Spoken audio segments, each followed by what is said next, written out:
Hi everybody, so this video is going to be about towing off-road and specifically towing a caravan off-road using here a 2800 kilogram single axle caravan, and it's towed behind my standard Ranger, which just has a suspension lift and all-terrain tyres and a factory rear differential lock and not particularly good brake traction control. So before we get into videos, I'm going to run through a few concepts to make what I'm going to talk about in the videos a bit clearer.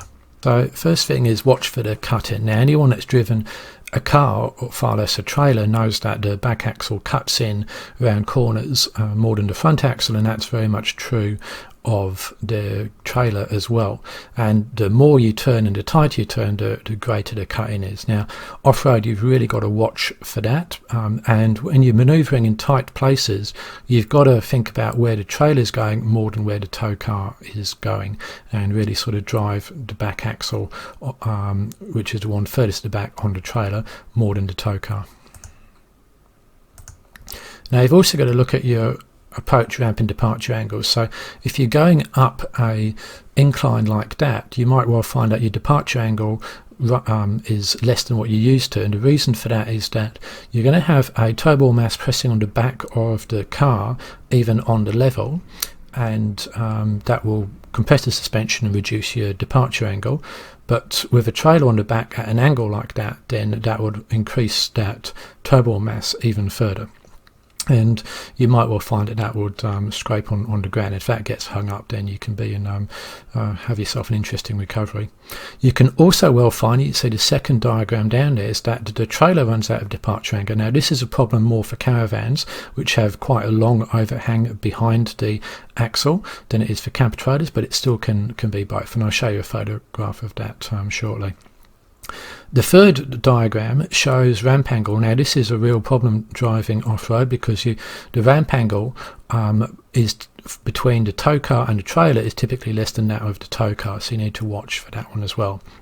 And the fourth one shows that you can very often get into a situation where if you've got something attached on the drawbar, then that can impact quite badly on the back of the vehicle. Let's say that you've got a stone guard or some jerry cans on the drawbar, and on the tow car you might have a spade carrier or a spare tyre. The two can easily touch, so clearances disappear very, very quickly when you're towing off-road. And there is an example. So the stone guard on the trailer has actually touched the back of the Ranger, and the reason for that is that a couple or three reasons. One is the Ranger's turning, that hasn't helped things, that's brought the back of the Ranger closer to the stone guard. Two, the trailer's coming slightly downhill, and three, the Ranger's pointing uphill ever so slightly. So the combination of those three has made it touch. It's actually cracked the tail light. It's not major damage, but you do need to be careful about these things. As I say, the clearance disappears very, very quickly. And there's an example of going up a hill, as I talked about there. So you can see that the spare wheel hanging out the back there is getting pretty close to the ground, and the angle of the caravan is actually greater than the angle that the incline the Ranger has just driven up, because the Ranger's just lifted that tow bar high into the air. So this is the point where you really need experienced helpers, because as a driver you just cannot see or judge what's happening, 7, 8 metres, 6 metres behind you, and you need a lot of good experienced helpers to say, yeah, you got clearance here, back it up, whatever the case may be, if you're going to do this sort of stuff seriously. Okay, we'll talk about centre of gravity as well. Now, for on-road towing, you want trailer stability to avoid trailer sway. I'm going to do a video on trailer sway in a while, but really important to have a relatively forward centre of gravity so that you've got stability on the trailer, and that's shown by rig 2 there. That said, the most important thing for trailer sway is actually central weight distribution, as opposed to distributing the weight forwards and backwards. If you've got a heavy trailer, then with weight centrally distributed, that's actually better for sway than a lighter trailer which has got the weight right at the front or right at the back or right at the top. Anyway, for off-road towing, you want a relatively rear-mounted centre of gravity. So that means the centre of gravity is pretty close, if not almost above the rear trailer axles. Now the reason for that is that the closer that centre of gravity on the trailer is to the axles, then the less toe ball mass that you've got, and that's a good thing when you're off-road, only doing 20-30 k's an hour, so there's no need to worry about sway. The reason that's a good thing is that the less toe ball mass, the less suspension compression and the greater your angles, and also there's less weight taken off the front wheels, so they've got greater traction and you've got a better ability to steer. So all of that is got to be good. And another huge reason is that the greater the toe ball mass, the more the trailer can move the tow car left and right, which is definitely not what you want off-road, because those rear wheels got a lot of work to do, and if you've got the trailer trying to move the car left and right, then that's going to slide, and I'll show you an example of that in a video later on. Now when you're off-road you can get yourself into all sorts of interesting situations. So situation A there, we're turning hard left and got a tree in front and the right hand side of the car. What are you going to do? Well, you might be able to back up and potentially jackknife the Caravan a little bit and get around that way, or maybe you can't. We're not going to chop the tree down, hopefully. So what do you do? Now I cannot emphasize enough, for any form of big trailer towing it's all about planning ahead, and for off-road that goes about twice, 3 times, maybe 10 times, so you don't get yourselves in that situations. And then trailer B, well, we've got a tree which has managed to get itself between the tow car and the trailer. What are you going to do there? Well, you know, there's not a lot of option there other than to unhitch and pull the drawbar around and get on with it that way. So what that says is that you really do need to think ahead, and also make the assumption, if you're going to drive a trailer off-road, that you will have to unhitch and pull it around, and you need the gear to be able to do that, be that a high lift jack acting as a winch, a Turfer style winch, or whatever the case may be, maybe some recovery ramps like Max Tracks or Tread. Bring your recovery gear, because recovery is way more difficult with a trailer than without, by like an order of magnitude. Now also bear in mind that your turning circle will be reduced when you are off-road. Now normally this doesn't make too much of a difference if you don't have a trailer, but with a trailer, because you're swinging out wide around corners and turning tight, you do tend to notice it.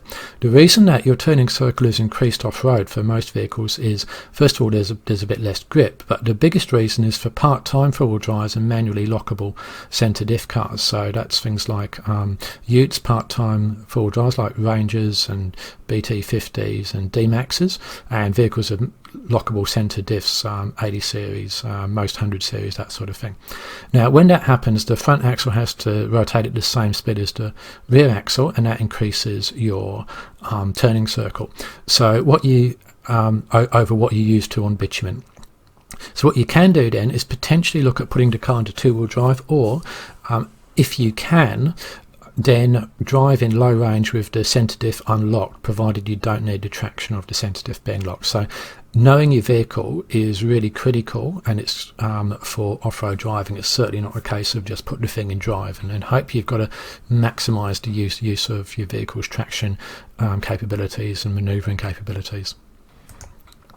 Okay, so into the video now, and you can see here that along comes the Ranger, and the Ranger misses the tree, but of course the Caravan actually touches the tree there, as you can see. So again, you've just got to look and be so careful as to manage that extra width and height. Now you can also see here that if this was the Ranger by itself, we'd have just turned left probably about 5 meters back, but because we've got the Caravan on the back, we've proactively swung out to the right, and now we're going to turn hard left, just so we've got that Caravan able to take that corner. So hard left now. And also look at the back of the Caravan. With a long Caravan, the swing out on the back could be significant, and that's why you see signs on the back of longer Caravans saying do not overtake turning vehicle. So just look at that overhang there.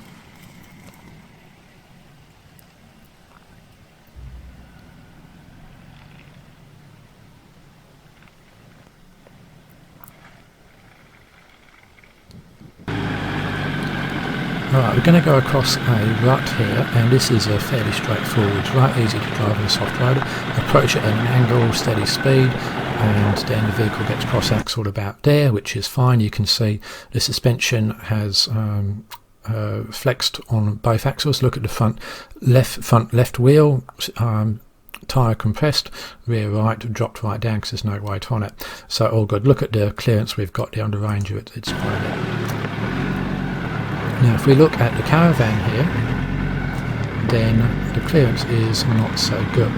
Now just take a look at that side step there, the step underneath the door, that's getting perilously close to the ground. So again, you know, clearance on caravans and camper trailers is not always what it can be. You have to assume that if you're going to get into heavy off-road stuff, it's going to scrape, and that means that you want it to scrape and not bend. This Caravan, as you can see, does have side rails to take the I guess the brunt of some of that scraping, but it's also got that very vulnerable step underneath the door, and the front leg in underneath that storage compartment is also a bit vulnerable as well. So that's the sort of thing you've got to look at if you're going to go off-road.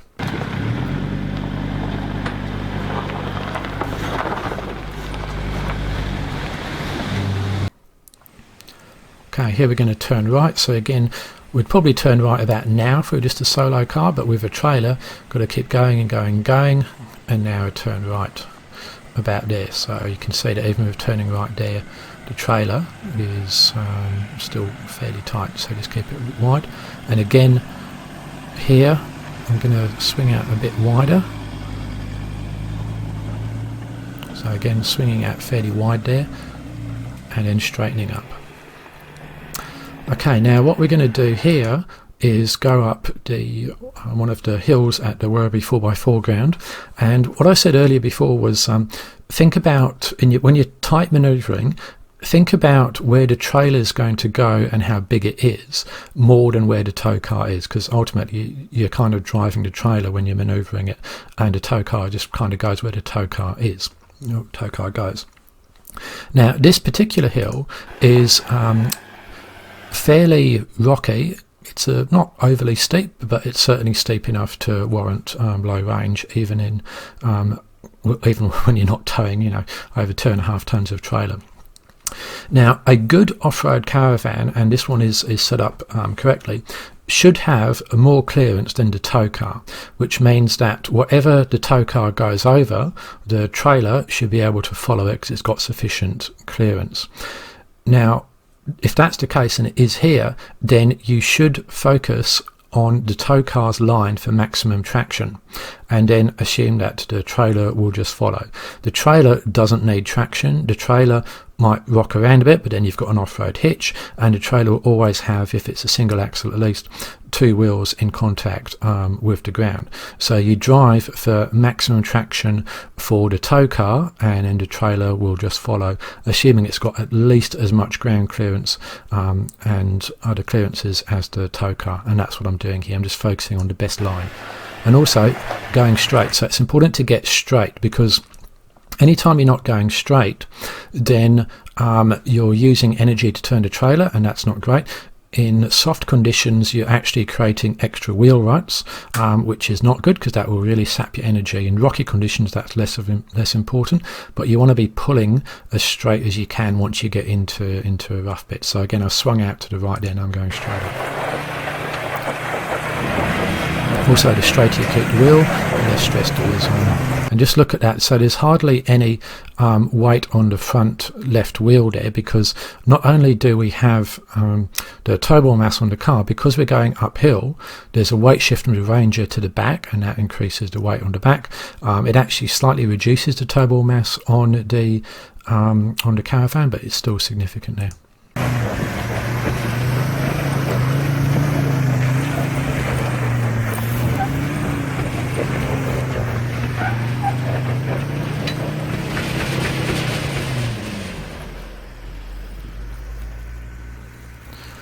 Okay, so we're going to go around the corner now, and you can see there that the Ranger's pointing uphill, and the Caravan is kind of a little bit momentarily level there. You can see just how much extra pressure there is on the back of the Ranger. Now, I'm going to slow the car right down because we're at the point now where we've got the car up the hill. And I talked before about how the caravan or the trailer can move the side, the back of the car, and you'll see that. Keep an eye on the back wheel of the Ranger and actually see it start to slide. I'm going to talk through what I do to fix that. So I've got full lock at the moment.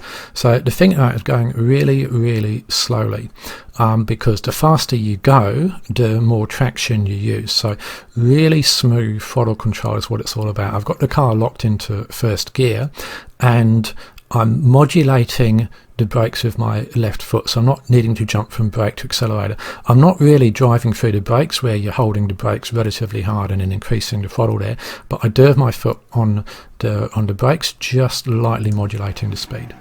Now you can see here the back axle is going to slide. See that? And there it goes. Okay, so what's happening there is that I'll just run that back a bit.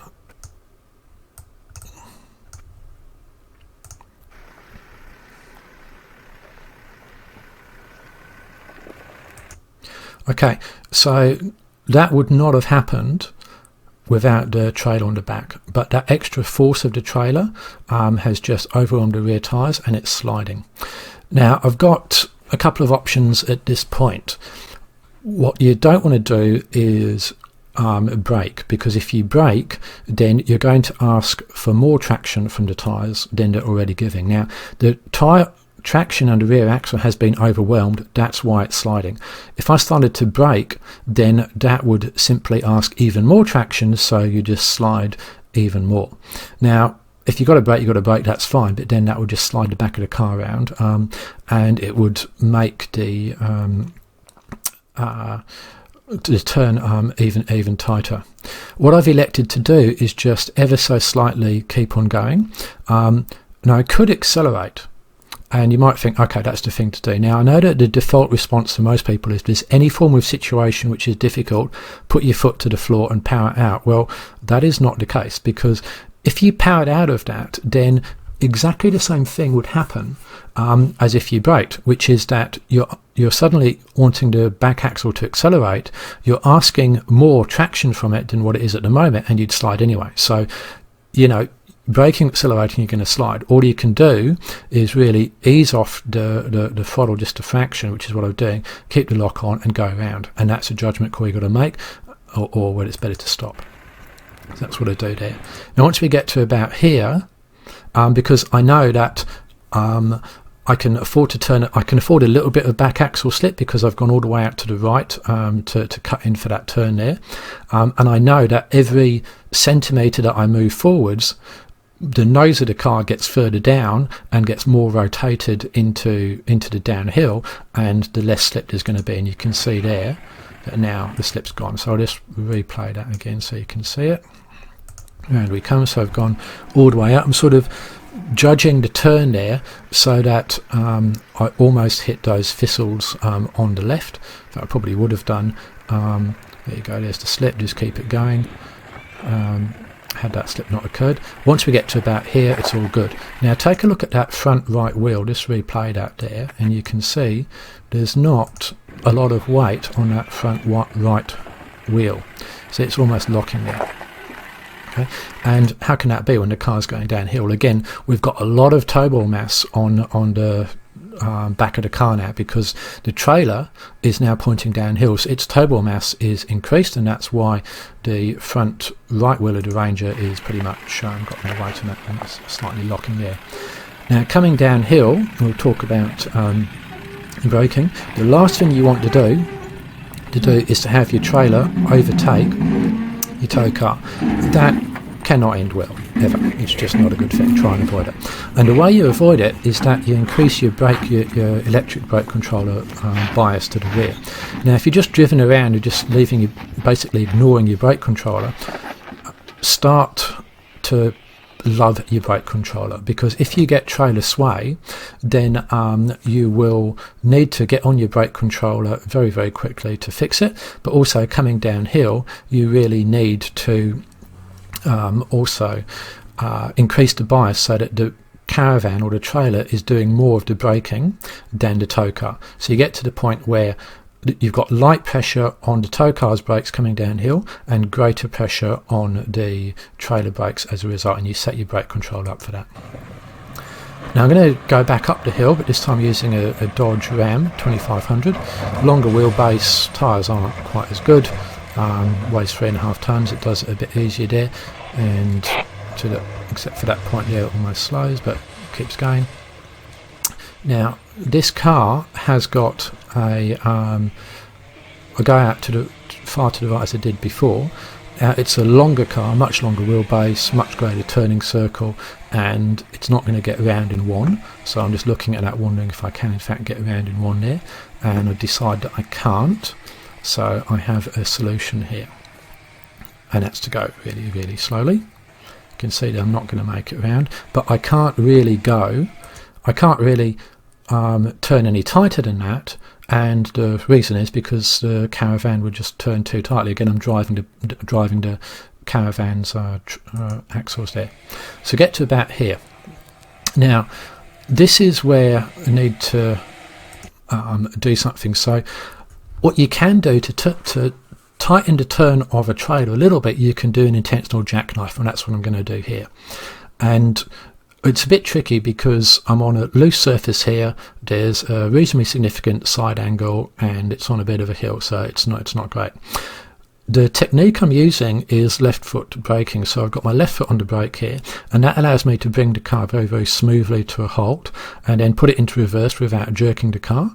So I'm not using the park brake at all, and then come back and do that intentional jackknife and go forwards again, all just with gentle left foot braking pressure. So you see that's what I'm doing here.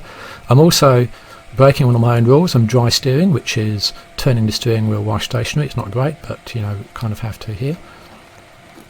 So that's what I've done, and that's just enough to be able to get around there. And now I'm just going to come nice and smoothly down the hill, exactly as I did in the Ranger, trying to get it as straight as I can. And I've increased the brake bias, which is a bit tricky to do on the fly with the Ram, so that the trailer is now having more brake force coming downhill, because I want those trailer brakes want the trailer basically trying to retard the tow car, and that's best for stability. If you've got the trailer trying to overtake the tow car, that is not going to end well. Okay, here's the Ranger again going up a hill, and you can see here it is not going to work. Okay, now you can see there that Ranger's come to a halt. Once it comes to a halt and actually rolled backwards just a fraction, it's time to give up. So don't ever drive a trailer anywhere not prepared to back it down to. So you see this backward just a fraction there. So anyway, into reverse we go. This is where the trailer skills are good, because trying to reverse down a hill, down a dirt hill, around the corner, is not. You can see there, in fact, I'm going backwards and the wheels are actually locked. It shows how much force it is. Okay, so I got to the point where I backed it down, and that's where it's really handy to have spotters there. And I'm going to try again, slightly different line, go further out to the right and a fraction more momentum. So see how that goes.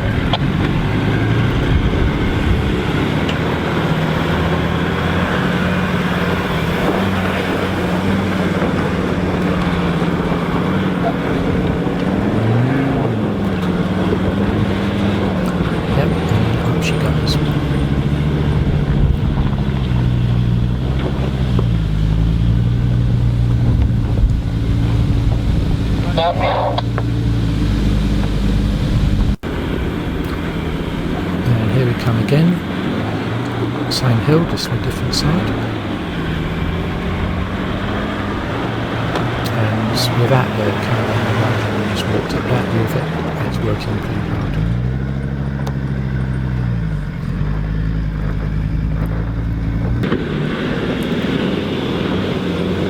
And another view, it's going a little bit quicker now. Now you can see here that I'm having to keep the car out to the left of the ruts. Now the reason I'm doing that is so that the trailer gets into the ruts, because if I put the Ranger into the ruts, then the trailer would be outside of the ruts. Now there might be enough space to do that, but you know, I really want those trailer wheels in the ruts, and if I have to put the Ranger outside, then that's what I'm going to do, because I think there's enough traction here. But putting the Ranger wheels maybe in 30-40 centimeters to the left would work. That would mean that the Caravan wheels would be slightly out of it, at least for the time being. So 2 lines could have worked. In the mud, you definitely want this way. Just a little more speed there. Now you can see you've got to go also straight on and then turn hard left at the last second, and then straighten up as quickly as you can. And another hill here. Again, just going straight up, keeping the gears there, and going as straight as you can, which is also less stressful on the CV tracks.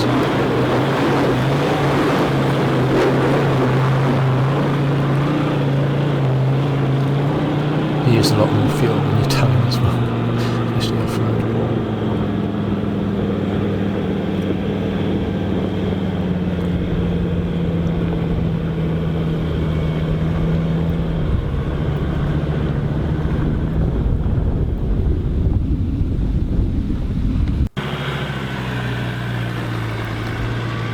And here we've got that edge again, so you can see there, just go back a bit, see how high the hitch is off the ground now, and see it was relatively low about just before that, so it's about, see it's getting, see that chain, it's fairly low to the ground, and now look at it, just see how high it goes there. So that changes a lot, and also you've got to be sure that your electrics don't drag on the ground, because obviously damaging them would be a bad move, and the chain dragging on the ground is not a great idea either. You can see we've actually shortened the chain a bit by 2 or 3 lengths. We just don't need all that length there, and you can see that it's now quite high up off the ground. Now whilst that's high up off the ground, what that means is that the rear of the Caravan is just about to scrape the ground, so that's the other thing you've got to look at. So that photograph I showed earlier where the spare wheel was coming close to touching the ground, that's what's about to happen now, because you can see how far the hitch is off the ground. And you can also see that the angle of the Caravan is actually greater than that of the hill, and that's part of the reason why the spare is close to touching the ground. And then you can see here, again, the ramp over angle is getting pretty close, so you can see how close that is there. And look, the that step again, getting very close to touching the ground, it doesn't. Very good. And but then it lifts up again as the vehicle, the trailer goes over the top.